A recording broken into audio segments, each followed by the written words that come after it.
Hello à tous, c'est Louisa. Vous regardez Midi Expert, le visio live où des experts te donnent leurs conseils pour que tu puisses réussir ton insertion professionnelle. Aujourd'hui, je reçois Ophélie qui est responsable recrutement chez Cheers et qui va nous dire comment préparer un entretien d'embauche step by step. Hello Ophélie, Hello tout le monde, comment vas-tu? ravie d'être là avec vous et j'espère qu'on va réussir à vous aider. Tu m'as dit que tu étais en télétravail et que pour l'instant pour toi, c'était plutôt idéal. Effectivement, en termes de recrutement, ça nous aide pas mal sur l'organisation des entretiens. On n'a plus le problème de salle et ça va beaucoup plus vite. Donc on a continué tout l'été et on va continuer encore à faire plein d'entretiens à distance. Alors, Ophélie, tu le sais, tu vas répondre aux questions des étudiants que nous avons reçus en amont. Et au regard de ton expérience, tu vas pouvoir nous dire quelles sont les grandes étapes de l'entretien d'embauche, comment storyteller son parcours et donc faire la différence, mais aussi, et on n'y pense pas souvent, comment parler de ses défauts. Ça peut aussi faire la différence en entretien. Mais avant cela, chez vous, si vous voulez retrouver davantage de contenu, de tips, de tutos ou de conseils sur des jobs ou votre insertion professionnelle, vous pouvez nous suivre sur notre Insta en tapant jobteaser_fr ou vous abonner à notre page YouTube. Mais avant de parler entretien d'embauche, Ophélie, est-ce que tu peux nous parler un peu de toi et plus précisément de ton parcours académique, mais aussi pro? Ça marche. Alors moi, je suis diplômée du CELSA, qui est une école en communication avec une spécialisation RH. Que j'ai intégré après des années de prépa. J'ai travaillé un peu plus de 5 ans chez Rakuten, qui s'appelait anciennement Presse Ministère. Et là, je suis arrivée chez Cheers en début d'année. Alors, une des premières questions qu'on a reçues, Ophélie, c'est un étudiant qui nous dit: je n'ai encore jamais passé d'entretien d'embauche. Pouvez-vous nous rappeler les grandes étapes et surtout comment s'y préparer? Tout à fait. Alors déjà, il faut savoir que les entreprises ont chacune leur process, donc ça peut être différent d'une entreprise à l'autre. Mais globalement, vous avez le même type d'entretien, à savoir un premier entretien RH qui est vraiment plus général, qui est centré sur votre parcours, votre motivation, votre énergie. Ensuite, un entretien avec le futur responsable qui sera beaucoup plus concret, technique, qui va rentrer dans le détail de ce que vous avez fait précédemment. Et souvent, un dernier entretien avec le N+2 ou un responsable ou une autre personne de l'équipe pour valider un petit peu tout ça et faire une synthèse des entretiens précédents. Donc, pour bien les préparer, parce qu'ils ne se préparent pas du tout de la même manière, d'abord, pour l'entretien RH, ce qu'il faut, c'est se renseigner sur l'entreprise, sur le site internet, sur le site carrière. Quasiment toutes les entreprises ont un site carrière aujourd'hui avec plein d'infos, donc surtout fouillez. Renseignez-vous sur les valeurs, identifiez-vous à elles. Et il n'y a rien de pire qu'un entretien avec un candidat qui nous dit qu'il ne se rappelle plus l'annonce parce qu'il a postulé à 50 offres ou qu'il n'a fait aucune recherche. Donc ça, c'est indispensable. Il faut qu'on sente que vous n'êtes pas là par hasard. L'entretien technique avec le futur manager, là, il faut préparer en amont des exemples, des réalisations que vous avez faites précédemment, avec des chiffres, des KPI, vraiment tout pour mettre en avant ce que vous avez fait. Et globalement, dans tous les cas, ce qui ne changera pas, c'est une tenue appropriée, que ce soit en visio ou en face. Si vous ne savez pas comment vous habiller, regardez les sites des entreprises. Vous avez toujours des vidéos ou des photos des employés et inspirez-vous de ça. Le téléphone au fond du sac, il n'y a rien à faire sur la table. Préparez de quoi prendre des notes, une petite bouteille d'eau, vous serez plus à l'aise. Et pensez à sourire, c'est aussi hyper important. Même au téléphone, le sourire s'entend. Nous, on cherche des gens sympas avec qui on va bosser tous les jours. Donc, si on a quelqu'un de hyper compétent, mais qui manque d'énergie ou qui sourit pas, on va pas avoir envie de travailler avec lui tous les jours. Et je pense à une chose, tu sais, souvent lorsque l'on rencontre le recruteur pour la première fois, on se dit toujours: est-ce qu'il va y avoir des blancs? Est-ce qu'il va commencer à parler? Est-ce que c'est à moi de parler? Est-ce que tu recommandes de préparer des petits sujets du style: depuis combien de temps est-ce que vous travaillez dans cette entreprise? Comment c'est passé? Est-ce que vous êtes loin de votre bureau? Tu recommandes de préparer des petites phrases comme ça pour briser la glace si le recruteur ne le fait pas? Normalement, c'est vraiment au recruteur de faire ça. S'il ne le fait pas, c'est qu'il n'est pas très à l'aise ou qu'il n'a pas envie. Et du coup, si vous forcez un petit peu le contact, si vous essayez de faire ami-ami avec lui, au contraire, ça peut le refroidir un petit peu. Donc, fiez-vous au recruteur. S'il vous fait la conversation, répondez-lui, échangez. S'il ne le fait pas, suivez-le tranquillement dans la salle. Mais c'est vraiment normalement au recruteur de donner le tour de l'entretien et de l'idée tout ça. Donc, suivez le recruteur. Et alors, selon toi, lors du premier entretien, est-ce qu'il est opportun de poser des questions très précises du type sur le salaire, l'organisation de l'équipe, le type de management? Tu recommandes? Ah oui, les questions, il faut en avoir plein, il faut en poser plein. Après, il y a différents types de questions. Les questions, effectivement, comme tu l'as dit, plus générales, sur le salaire, l'évolution pro, les avantages, tout ça, c'est à poser au RH. Il y a des questions plus techniques, euh, spécifiquement sur un outil ou sur un aspect concret du poste, et le RH n'a pas forcément les réponses à ces questions-là.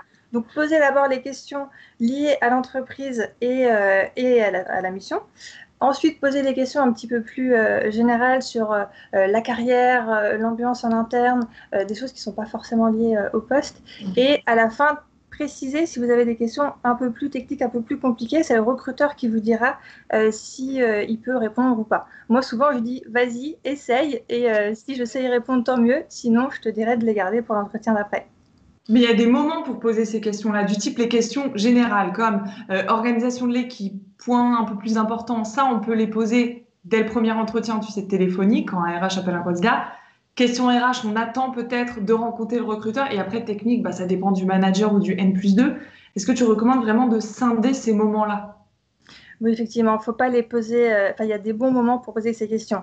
Les premières questions à poser, c'est vraiment en général sur la mission, l'organisation d'équipe, ce qui est attendu sur le poste. Moi, quand je demande à un candidat ce qu'il a compris du poste, parfois, ça m'arrive, on me répond, ben justement, j'avais des questions. Non, il faut d'abord expliquer ce que vous avez compris et après, vous posez vos questions et on creuse, on va un peu plus dans le détail de ce qu'on attend de la personne. Si vous avez posé toutes les questions professionnelles, après, vous pouvez poser des questions plus liées aux avantages, comme le salaire ou l'ambiance en interne ou comment ça se passe au sein de l'équipe. Mais effectivement, pas dès le premier moment avec les questions. On a une autre question d'un étudiant jeune diplômé qui voulait savoir s'il y avait une manière parfaite de se présenter. Autrement dit, comment storyteller, donc comment raconter son parcours et pitcher ses expériences pro-perso. Ça, c'est une hyper bonne question.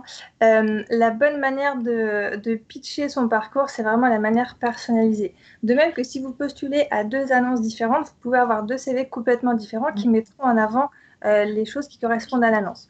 Pour se présenter, c'est pareil. Il ne faut pas faire l'erreur de réciter l'ensemble de son parcours de A à Z et de se dire que le recruteur va retenir ce qui l'intéresse le plus. C'est à vous de définir dans votre parcours ce qui correspond le plus à ce qui est demandé dans l'annonce. Si ce qui correspond le plus, c'est une expérience qui remonte à 4 ans, et bien très bien, c'est celle-là dont il faut parler. Si c'est un projet perso, pareil, c'est ça dont il faut parler, mais dans tous les cas, il faut adapter son discours et sa présentation aux missions et à la fiche de poste, c'est ce qui montrera au RH qu'effectivement, vous correspondez au profil qu'on cherche. Même si on a fait un stage qui date de 4-5 ans, on peut quand même en parler si ça se rattache à l'offre d'emploi pour laquelle on postule. Absolument, la date, ça n'a aucune importance, en tout cas en ce qui me concerne. Donc voilà, ce qui est le plus important, c'est les missions. Si vous les avez faites la semaine dernière ou il y a 4 ans, c'est pareil. Et quand on se raconte, au lieu de réciter son CV par cœur, et c'est ce que tu disais, est-ce que tu recommandes à la personne de peut-être prendre des fiches, prendre des notes, parce que tu sais, souvent avec le stress, on peut être un peu déstabilisé et complètement oublier ce qu'on a fait. Est-ce que c'est possible pour un candidat de noter sur des petites fiches Bristol son parcours et se raconter? C'est possible, chaque personne est différente en entretien. Il y en a qui ont le syndrome de la page blanche et qui, avec le stress, ne se rappellent plus quoi dire. Donc oui, si ça vous rassure d'avoir des fiches, prenez-les.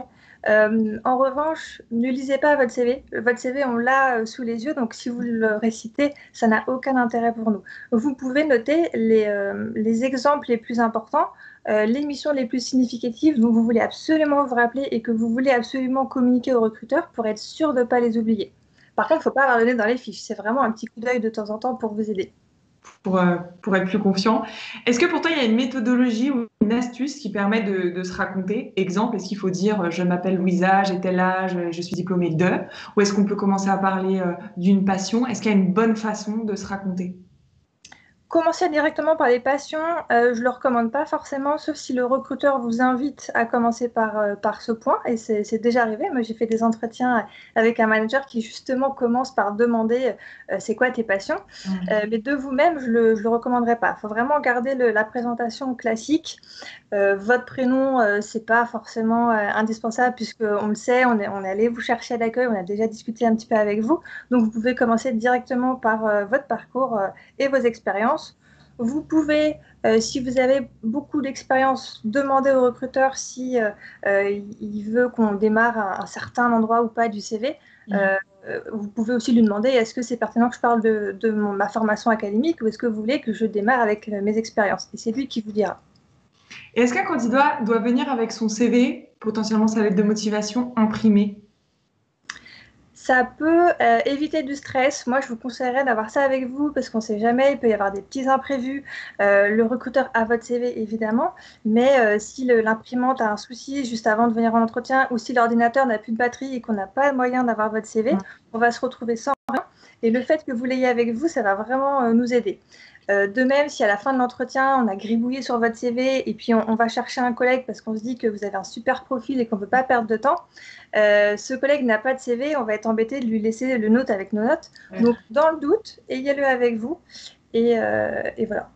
Et de façon générale, plutôt peut-être avec plusieurs exemplaires, mais est-ce que ça fait pas la différence? Ça note pas un côté un peu plus professionnel du candidat qui vient déjà avec plusieurs exemples, comme s'il avait pu anticiper la demande? Oui, effectivement, ça donne une bonne image en termes d'organisation et de sérieux. Quelqu'un qui vient les mains dans les poches, effectivement, ça fait beaucoup moins professionnel. Et est-ce que, par exemple, j'ai vu beaucoup ça en forum, les étudiants maintenant viennent avec un CV sous forme de scan code. Il faut prendre en photo ce scan code et on l'a directement en digital sur notre écran.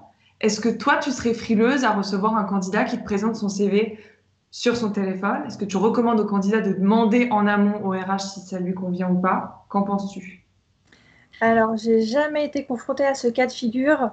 Je pense que regarder un CV sur un téléphone, même si les écrans sont de plus en plus grands, c'est pas hyper agréable. Surtout que l'écran va se mettre en veille, on va devoir le toucher sans arrêt. C'est vraiment pas idéal pour une lecture appropriée. Si pour X raison vous voulez le faire de cette manière, demandez effectivement au recruteur avant et expliquez pourquoi. Selon toi, alors, passer un entretien d'embauche, il n'y a pas de science exacte. Qu'est-ce qui pourrait convaincre le recruteur lorsqu'il échange avec un candidat? Euh, Vous ne convaincrez pas un recruteur sur une question, ça ne va pas se jouer sur une phrase, c'est vraiment une attitude globale à avoir tout au long de l'entretien. Donc, il faut montrer de l'énergie, de l'enthousiasme, du sourire et de l'intérêt pour l'émission. Si vous avez préparé, comme on l'a dit tout à l'heure, et que vous avez posé plein de questions, que tout est clair pour vous, il n'y a pas de raison que ça se fasse mal. Et alors, comment parler de ses défauts en entretien? C'est vrai que ça fait souvent peur et ça devrait pas parce que tout le monde a ses défauts. Le recruteur qui est en face de vous en a certainement un paquet. Donc, il ne faut pas que ça vous inquiète. Pourquoi c'est important pour nous? Déjà, si vous dites que vous n'avez pas de défauts, ça peut montrer que vous n'avez pas d'exigence envers votre travail. Au contraire, si vous les expliquez, ça met encore plus en avant votre profil. Vous avez conscience des défauts ou des axes d'amélioration que vous avez et ça donne une bonne image de vous. Donc, par contre, pour les préparer, il faut les préparer. N'allez pas sur les sites internet qui vous font la liste des défauts. Voilà. Perfectionniste, vous oubliez. Je l'ai encore aujourd'hui et sérieusement, il faut oublier. Préparez des défauts qui s'inscrivent dans un contexte professionnel. On ne vous demande pas si vous êtes jaloux. On vous demande, par exemple, vous pouvez dire que vous êtes stressé. Et concrètement, comment ça se traduit ce stress? Eh ben, par exemple, si je dois faire une présentation orale devant plus de 10 personnes, je perds mes moyens et du coup, j'ai un petit peu de mal à convaincre. Mais je m'entraîne, j'essaye, maintenant ça se va mieux. Ça peut être une difficulté sur un outil technique. Voilà, Excel, je suis pas très douée en Excel, ça me prend un petit peu de temps. J'ai besoin d'avoir mes fiches avec les formules, mais pareil, j'essaie de me renseigner sur comment ça fonctionne et je progresse. Donc vous montrez que vous avez conscience de certaines difficultés, que vous travaillez dessus et c'est ça qu'on veut nous. Donc, ce que tu proposes, c'est à chaque fois de les mettre en contexte, finalement. Oui, absolument. Dire je suis stressée ou je suis nulle en Excel, c'est non, faut le mettre en contexte. Surtout que parfois vous pouvez dire je suis nulle en Excel et puis en fait on va creuser, mais comment ça? Et puis on se rend compte que vous n'êtes pas si nul. C'est juste que je sais pas, il y a une difficulté précise ou une formule en particulier qui vous bloque. Et voilà, donc faut le mettre en contexte. Et est-ce que ça peut faire la différence si un candidat te dit, sur ma dernière expérience, j'ai raté ça, j'ai raté ça, j'ai raté ça, qui prennent du recul dessus et qui te disent, mais finalement, voilà les qualités que j'en ai retirées et finalement, je vais les travailler pour les appliquer à ce poste. Prendre du recul sur ses défauts, c'est un point fort. C'est effectivement un point fort. Très très fort. Si vous présentez votre parcours, il ne faut pas qu'il y ait que des explications de ce type. Il faut qu'il y ait des succès, des échecs, il faut avoir les deux. Il ne faut pas faire croire que vous savez tout faire, que vous avez tout vu. C'est vraiment cibler des succès, des échecs. Et si vous parlez d'échecs ou de difficultés, il faut montrer que ça vous a appris des choses et ça montre que vous avez un caractère positif, que vous voyez le verre à moitié plein. Et ça plaît beaucoup. Alors la prochaine question, Ophélie, et je m'y retrouve aussi, et je pense que tout le monde va s'y retrouver. Quelle est la meilleure façon de répondre à ces deux questions? Première question. Quelle est l'expérience qui vous a le plus marqué? Qu'est-ce qu'on doit répondre à ça? Ça, c'est un peu lié à la question que tu t'as posée juste avant. Ça peut être une expérience positive ou négative. Ça peut être l'occasion pour vous de mettre en avant un projet sur lequel vous avez travaillé, sur lequel on vous a fait confiance et vous avez fait un travail que vous trouvez extraordinaire. Donc, vous le mettez en avant, vous expliquez ce que vous avez fait et pourquoi ça vous a marqué surtout. Ça peut être une expérience un petit peu plus difficile où voilà, vous avez été surpris dans le contexte professionnel, vous ne saviez pas, vous avez été un petit peu gêné, un petit peu bloqué, mais du coup, pour y remédier, vous avez travaillé, vous avez demandé de l'aide, vous avez fait telle ou telle chose, et au final, vous êtes ressorti de là en disant, bah, maintenant, ça, je sais faire, et ça m'a marqué parce que ça m'a vraiment beaucoup aidé dans mon boulot. Donc pas d'expérience négative. Enfin, je veux dire, on ne dit pas, par exemple, ça s'est très mal passé avec mon manager et cette situation-là m'a marqué. Il faut avoir une finalité, ouais. Si ça s'est juste mal passé et que vous n'avez pas identifié pourquoi, là, on va dire que cette situation peut se reproduire. Donc, toujours mettre en contexte, c'est hyper important ce que tu dis. Deuxième question, qu'on a peut-être tous eu, hein, en tout cas 99%. Pourquoi vous et pas un autre? Ça, je dirais, c'est un exercice de synthèse. Je pense, que c'est plutôt une opportunité pour le candidat. Vous pouvez saisir cette question pour faire un petit résumé de toutes vos compétences et, encore une fois, les mettre en contexte par rapport à l'annonce pour rappeler au recruteur que vous pensez correspondre. Bah, pourquoi moi? Vous recherchez quelqu'un qui va faire ça et qui est plutôt comme ça. Bah, moi, justement, en stage, j'ai vu ça. Ça, je ne sais pas faire, mais je me suis renseignée, ça m'intéresse beaucoup. Donc voilà, il ne faut pas faire croire encore une fois que vous savez tout faire, mais au contraire, montrer que ça, vous ne savez pas, mais vous vous êtes renseigné, vous êtes hyper motivé, c'est un gros plus pour vous. Donc voilà, une petite synthèse des compétences. Ce qui me fait penser à une question. Souvent, sur des offres d'emploi, dans le détail des missions, on sait tout faire, mais peut-être il y a deux missions sur lesquelles on n'est pas à l'aise. Et ça peut freiner certains candidats. Est-ce que tu recommandes quand même de postuler à cette annonce, bien qu'il y ait deux, trois missions qui semblent pas correspondre à ce qu'on a pu faire ou qu'on maîtrise pas? Bien sûr, la clé, c'est de postuler à une offre qui vous plaît. Si dans l'offre qui vous plaît, vous savez tout faire, bah, c'est tant mieux pour vous. Après, si vous êtes étudiant, jeune diplômé ou en stage, normalement, il y a beaucoup de choses que vous n'avez pas vues ou alors pas de la même manière. S'il y a des missions que vous ne savez pas faire, bah, c'est un plus. Je sais que moi, en tant que manager, j'adore former les stagiaires avec moi, leur montrer de nouvelles choses. Et c'est le cas souvent des managers qui ont des étudiants avec eux. Donc, il ne faut pas que ça vous freine. Il faut encore une fois pas mentir, pas faire croire qu'on le sait, puisqu'on va creuser un entretien. Et si vous avez menti, ça va vraiment être pire. Mais vous pouvez vous renseigner un petit peu en amont et dire effectivement, ça, je ne sais pas faire. Mais voilà, je suis allée voir sur tel site où j'ai demandé à quelqu'un qui, lui, sait comment ça fonctionne. Et puis, j'ai vu que ça fonctionnait comme ça. Mettre en contexte. Une autre chose qui peut être très déstabilisante, c'est comment gérer un recruteur qui nous challenge un petit peu, qui est déstabilisant en entretien. Exemple, il y a deux personnes, il y a un ou une RH qui va être très compatissant, très à l'écoute, et une autre personne qui va être un peu plus fermée, donc bras croisés, dos reculé. Qu'est-ce que tu recommandes dans ce genre de situation? Bon flic, méchant flic. Alors, si c'est le RH qui déstabilise un petit peu, déjà dites-vous que c'est jamais par plaisir, il y a toujours une raison.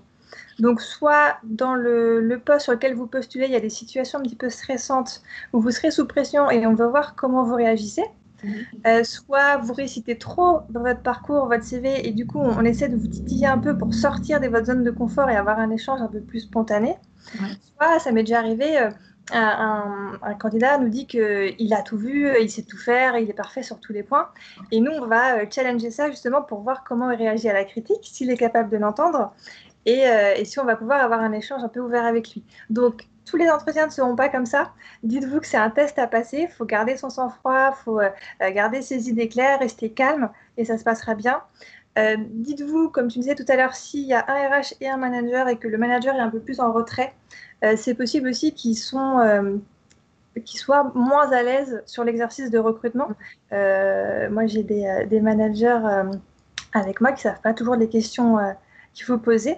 Et voilà, et donc c'est le rôle du RH de l'idée un petit peu tout ça, mais c'est pas parce qu'il a les bras croisés, qu'il est en retrait, qu'il a vraiment une attitude négative ou péjorative envers vous. Finalement, ne jamais trop anticiper un comportement non verbal. Et justement, est-ce qu'il faut être attentif à son body language? Oui, après, le body language, justement, c'est quelque chose qu'on ne contrôle pas forcément. En situation de stress, on peut avoir des tics, on ne s'en rend pas compte. Donc, si vous en avez identifié, essayez de les maîtriser. Voilà, le clic, clic, clic sur les stylos, arrêtez, c'est assez agaçant. Mais si vous rougissez ou je ne sais pas, si vous buvez un petit peu, bah, c'est pas grave, il faut en avoir conscience. Et puis, si vous pouvez les contrôler, faites-le, mais il ne faut pas que ça vous prenne la tête plus que ça. On a tous nos petits tics de stress, donc faites avec. Est-ce que, selon toi, il faut regarder le ou les recruteurs dans les yeux quand on parle? C'est plus agréable de regarder la personne avec qui on discute. En revanche, il ne faut pas trop insister non plus. Moi, j'ai déjà eu des candidats qui me fixaient constamment et vraiment de manière pas naturelle, où je savais qu'ils suivaient vraiment un conseil terre à terre qui est de regarder l'interlocuteur, oui, mais il ne faut pas faire une fixette. Le regard, quand vous parlez, il va naturellement bouger un petit peu partout. Tant qu'il revient régulièrement sur l'interlocuteur, il n'y a pas de problème. Et tu me disais, au regard de ton expérience, durant des entretiens, tu as pu être avec des managers qui semblaient un peu froids et au final qui ont adoré le candidat. Donc encore une fois, il ne faut pas trop anticiper les situations. Absolument, vous pouvez pas savoir à l'avance vraiment si ça s'est bien passé ou pas. Il y a des petits tips, mais c'est pas une science exacte. Si vous avez un entretien très court avec un RH ou avec un manager, c'est pas forcément négatif. On a eu un coup de cœur, on sait qu'il est top et ok, bah, j'ai pas besoin de creuser plus, je vais vite le faire passer à l'étape suivante. Au contraire, si on a un entretien très long avec un responsable, et effectivement, ça m'est déjà arrivé, on passe 1 heure et demie en entretien, on creuse à fond les expériences techniques, et moi je suis persuadée que le manager a adoré le profil. Et en fait, à la fin, pas du tout. Mais il m'expliquait qu'il creusait vraiment pour être sûr de bien laisser passer et être sûr que le candidat avait vraiment eu toutes ses chances. Et puis, il se trouvait que non. Est-ce qu'il y a des réponses éliminatoires, un peu comme au permis? Est-ce qu'il y a des faux pas qu'il ne faut pas faire en entretien qui seraient rédhibitoires? Il y a des questions rédhibitoires, effectivement. Alors déjà, vous pouvez poser toutes les questions que vous voulez. Tout ce qui vous semble important pour vous, vous pouvez les poser. En revanche, si vous n'avez des questions ou des propos qui sont tournés sur vos avantages personnels, on va dire, ça c'est clairement rédhibitoire, en tout cas pour ma part.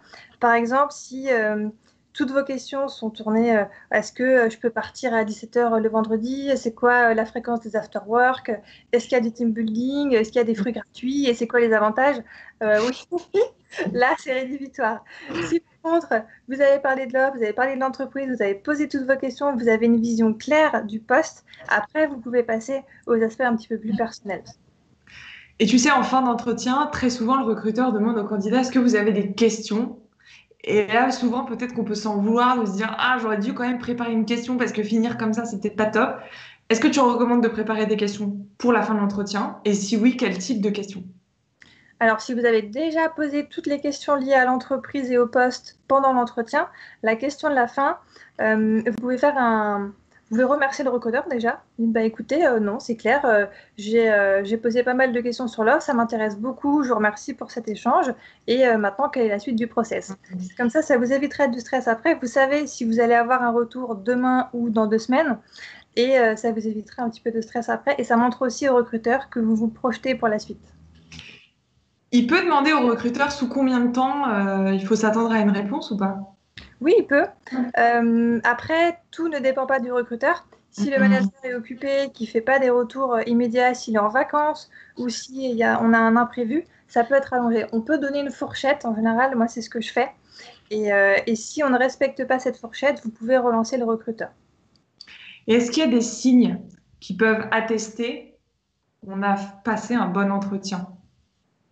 Déjà, si vous avez trouvé l'échange agréable, c'est un bon point. Ça ne veut pas dire que si l'échange n'était pas agréable, l'entretien s'est mal passé, mais en tout cas, si vous avez apprécié l'entretien, c'est qu'il oui, y a eu un petit peu de feeling réciproque des deux côtés, et c'est déjà un aspect positif. Après, plus le recruteur revient vers vous vite, plus c'est un signe positif. Nous, les bons candidats, pour être sûr de ne pas les perdre, on les fait vite passer aux étapes d'après, de sorte à faire une offre vraiment rapidement. Donc voilà, si ça traîne un petit peu, si vous savez que vous n'avez pas un retour tout de suite et que le recruteur ne vous a pas expliqué pourquoi, par exemple, je vous ferai un retour dans 2 semaines parce que le manager est en vacances, là, c'est peut-être que ça s'est un petit peu moins bien passé. Mais parfois, quand on a de l'attente et pas de réponse, ça peut être parce que le RH est parti en vacances, parce qu'il est bloqué sur un procès, donc il ne faut pas forcément le prendre pour soi. Absolument. Il peut se passer beaucoup de choses dans une entreprise, donc ne vous prenez pas la tête. Dans tous les cas, on revient vers vous. Et ma dernière question, ce sera, est-ce que selon toi, c'est bien, c'est pertinent d'envoyer un mail, tu vois, peut-être le lendemain matin ou le soir même, après l'entretien, un petit feedback au recruteur pour le remercier de cet échange, etc. Est-ce qu'il faut le faire? Absolument, ouais, c'est Ouais. hyper positif. J'ai très peu de candidats aujourd'hui qui le font, vraiment très peu. Après, il faut le faire bien. Si c'est juste pour écrire une phrase, merci beaucoup, j'ai beaucoup apprécié l'entretien, j'attends de vos nouvelles, c'est pas la peine. Il faut faire une petite synthèse. Voilà, merci pour l'échange d'hier. J'ai bien compris que vous attendez ça, ça et ça sur le poste. Moi, ça m'intéresse beaucoup. J'espère que j'aurai la chance de poursuivre avec vous. Je vous laisse revenir vers moi et je me tiens à votre dispo si vous avez d'autres questions. Là, oui. Merci Ophélie. J'aurais une dernière question à te poser. Au regard du contexte actuel, qu'est-ce que tu auras envie de faire passer comme message aux jeunes diplômés, aux étudiants ou à ceux qui ont peut-être perdu leur emploi? C'est plutôt un message positif, mais nous, on est toujours positif en RH. Il y a des entreprises qui recrutent toujours, même si certaines ont des difficultés.